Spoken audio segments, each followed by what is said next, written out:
Hey everybody, and welcome back to the Aviary. It is the beginning of a new year, so I am doing what I always do and setting up an inventory of all my species. And I thought, hey, that'd be something cool to share with y'all. So buckle up, here we go. Every bird species in the Aviary.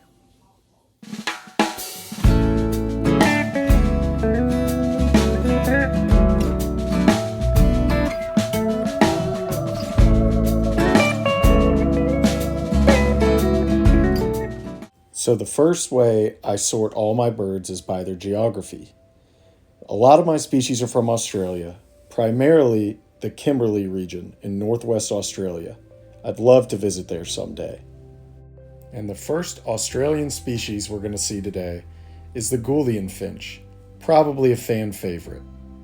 They're great birds with lots of colors. Now I don't have many in color right now. Most of mine are coloring up. But that's to be expected for this time of year, especially with as many young as I got last year. I'm looking forward to making some new pairs this year and seeing if I can make some more. The next species is the star finch, also native to that region. They're really beautiful birds. Unfortunately, right now I only have a hen, but I'm working on finding a male for her as well as another pair for this coming breeding season. The next bird is the shaft-tail or long-tail finch. I really enjoy their spunky personality and the way their head bobs in greeting every time they land on a perch. Next up is one of my personal favorites and a cousin of the shaft-tails, the masked grass finch. I really love the way they look with that big yellow beak contrasting with the tan body. They have a great disposition and they're one of my favorite birds in the aviary.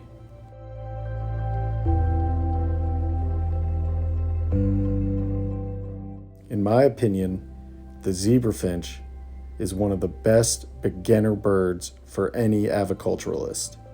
They're very hardy and easy to keep, except for they every once in a while can have a bit of a spicy personality. But with the right birds and the right patience, they're very easy to breed and keep.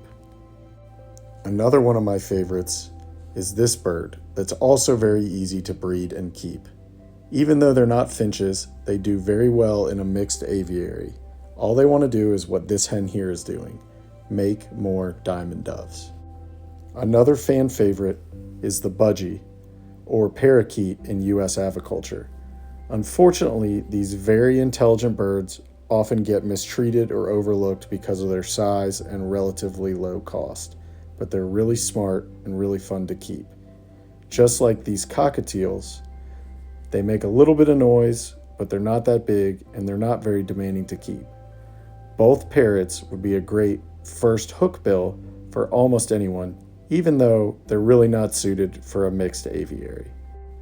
An often overlooked species, the Bork's parrot, is really pretty and also probably the quietest parrot on earth. They're sometimes good in a mixed aviary, although my male here can't quite behave himself, so they live alone with just the two of them. Here's one of the chicks they produced this year. Last but certainly not least is my buddy Einstein, the eclectus parrot. Native to northern Australia and also some of the islands north of Australia, he's been a really wonderful addition to my collection and to my family. He's here to stay. Well, that wraps up the Australian species. So next, we'll go to Asia. And while some of my species do go into Southwest Asia, near India, Pakistan, and that region, most are from Southeast Asia. First up for the Asian species is the spice finch, so named because of the salt and pepper coloration on their chest. They're really fast flyers, have a very interesting song, and are a great addition to any aviary. And of course, no aviary would be complete, in my opinion, without society finches. In addition to a great personality, they'll get along with almost anyone, they are foster birds. They will, in most cases, foster chicks from other species if the parents are struggling to raise them, which can be a big help when you're getting going with breeding. Last in Asia, we have the button or king quail, the world's smallest quail. They're great for living at the bottom of the aviary and helping me keep things clean. Although, if they were bigger, like T-Rex size, they would be terrifying. They leave the finches alone, but they are a serious predator to anything they think they can eat. Now that we're done with Asia, it's time to take a trip to Africa, specifically Central and Southwestern Africa, where most of my birds are from. First up in Africa is the gold-breasted waxbill. I think they're gorgeous, and I also think it's cool that they're the world's smallest finch. But gosh, they're hard to catch. Next to the gold-breasted waxbill is the orange-cheeked waxbill, another small African finch. They're really cute, they have a great personality, and they flock. They sort of just flit around the aviary and add a lot of beautiful movement, and they have a beautiful song which they'll sing at sunset in the summer and the spring. This next bird is one of my personal favorites, the red-billed firefinch. It's technically a waxbill and another small African finch. The males are this beautiful red color, while the females are a duller gray, but they do have yellow spots on their chest. Unfortunately, they're becoming more and more rare in U.S. aviculture. A bird that isn't rare in aviculture is the canary. They've been domesticated for hundreds of years, but they're still really fun to have in an aviary. The males are famous for their song, and they're somewhat easy to breed. Although, I don't advise trying to keep more than one male together, as they might not always get along. And speaking of birds that might not get along is the orange weaver. My male here is on the left and not in color at the moment. They're very pretty in color. However, they're not a great community bird and can't live with other males of their kind.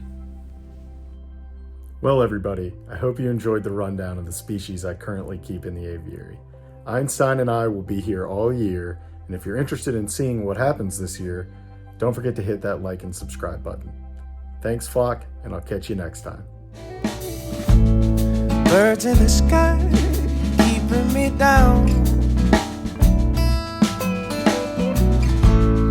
They won't let me out of town. How I wish I could be one of them. How I wish I could be one of them.